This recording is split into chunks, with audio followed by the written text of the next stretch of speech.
ఎందుకంటే మనం ఒక కొత్త పని ప్రారంభించినప్పుడు దానికి ఎవ్వరూ జరిగింది. సో అదే మాటను పట్టుకొని వెస్టేజ్ గుండెల్లో నింపుకొని అప్లైనర్ యొక్క మాటలు నమ్మి ఎవ్వరూ సపోర్ట్ చేయకపోయినా మా సార్ కూడా సపోర్ట్ చేయలేదు. ఎందుకంటే మనం ఒక కొత్త పని ప్రారంభించినప్పుడు దానికి ఎవ్వరూ సపోర్ట్ చేయరు. ఎన్కి నెట్టే వాళ్ళే చాలా మంది ఉన్నారు. నాకు కూడా సేమ్ అలానే జరిగింది. కాకపోతే మీటింగ్ వచ్చింది నేను, తెలుసుకున్నది నేను, డబ్బులు తీసుకున్న వాళ్ళని చూసింది నేను. కాబట్టి నిలబడితే నా లైఫ్ కూడా మారుతుందేమో, నా కుటుంబం కూడా బాగుపడుతుందేమో అని చెప్పేసి చాలా క్రిటికల్ సిచ్యువేషన్లో నేను వెస్టేజ్ని బిలీవ్ చేయడం జరిగింది. నేను ఫస్ట్ ఇంట్లో కావాల్సిన నా ప్రోడక్ట్స్ కొనడం ద్వారా 131 రూపాయలు వచ్చింది. మా సార్ ఒక 3 months వరకు నాకు సపోర్ట్ చేయలేదు. ఎందుకంటే కుటుంబం చాలా బీద పరిస్థితి. తీసుకొస్తేనే అంటే డబ్బు వస్తేనే కుటుంబం నడిచే పరిస్థితిలో ఉన్నాం కాబట్టి స్కూల్ జాబ్ కూడా పక్కన పెట్టినావు, 130 రూపాయలు పట్టుకొని ఈరోజు వెస్టేజ్ వెస్టేజ్ వెస్టేజ్ అని తిరుగుతున్నావు. లాస్ట్కి ఫ్యామిలీ చాలా ఇబ్బందులు పడాల్సి వస్తుంది అని చెప్పి చాలా వరకు మా సార్ సపోర్ట్ చేయలేదు. అయినా కూడా నేను మళ్ళీ మీటింగ్స్, ధనలక్ష్మి మేడం మాటలు, ఈ రెండింటిని నమ్మి నేను కూడా 1,00,000 సంపాదించు వెస్టేజ్లో నిలబడితే అని చెప్పి గట్టిగా బిలీవ్ చేసిన. కానీ అది ఎలా వస్తుందో నాకు కూడా తెలియదు. అట్లా మీటింగ్స్ వెళ్ళడం ద్వారా నాకు టీం ఫామ్ అయింది.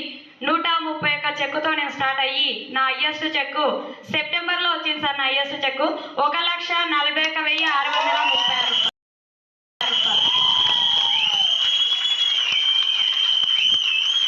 Thank you so much.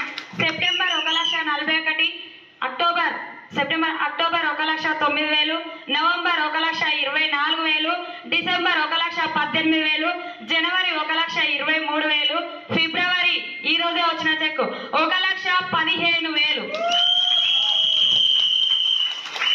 అంటే 6 నెలల పాటు 1,00,000కు చెక్కు తగ్గకుండా తీసుకుంటున్నా సార్. గొప్ప ఆపర్చునిటీ వెస్టేజ్. సో ప్రతి ఒక్కరు కూడా ఈరోజు మీటింగ్కి వచ్చిన కొత్త వాళ్ళు ఎవరైతే ఉన్నారో, నీ వల్ల కాదు, నీకు డబ్బు రాదు అన్నా కూడా గట్టిగా పట్టుకోండి. మనం సక్సెస్ అయితే మనల్ని వద్దన్న వాళ్ళు కూడా మన ఎంబడి వస్తారు. మా సార్ ఎప్పుడైతే వద్దు అన్నాడో నాకు 1,00,000 రూపాయలు వచ్చినప్పుడు సార్ కూడా బిలీవ్ చేసి నాకు ఫుల్ టైం వెస్టేజ్ వస్తుండు. లాస్ట్ మంత్ మా పాప లాస్ట్ ఇయర్ బర్త్డేకి సైకిల్ గిఫ్ట్ అడిగింది, కానీ ఇప్పియలే. కారణం నా దగ్గర డబ్బు లేకపోవడం. ఒక చిన్న కొటేషన్ కూడా చెప్పిన, ఆడపిల్లవు కదరా నీకు సైకిల్ ఎందుకు, కింద పడితే కాలో చెయ్య ఇరిగితే మళ్ళీ పిల్లగాని ఎవరివ్వరు అని చెప్పిన. ఎందుకంటే డబ్బు లేకపోవడం.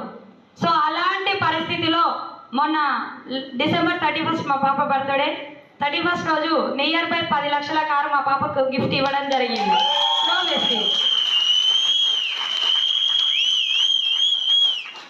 సో పట్టుకుంటే చెప్తారు కదా అందరూ. నాకు ఈ మధ్య బాగా తలకెక్కిన ఒక మాట చెప్తున్నాను అందరి ముందు. భారం అనుకుంటే దింపేయచ్చు, బాధ్యత అనుకుంటే మోయొచ్చు. నేను వెస్టేజ్ని ఒక బాధ్యతగా ఫీల్ అయ్యి, నా కుటుంబ బాధ్యతగా ఫీల్ అయ్యి, నేను నిలబడితే ఎంతో మందికి లైఫ్ ఇవ్వచ్చు అని ఒక బాధ్యతగా భావిస్తూ విలువలు నింపుకొని ముందుకెళ్తున్నాను. నేను 1,41,000 తీసుకుంటూ నా టీంలో 1,03,000, 1,497,000, 80,000, 60,000, 70,000, 50,000 అలా నా టీం మొత్తం అమౌంట్ తీసుకొని ఆల్రెడీ నా టీంలో i20 కార్ కూడా తీసుకోవడం జరిగింది. 2 కార్లు, 11 మంది కార్ అచీవర్తో నా టీం ఇప్పుడు ముందుకెళ్తుంది.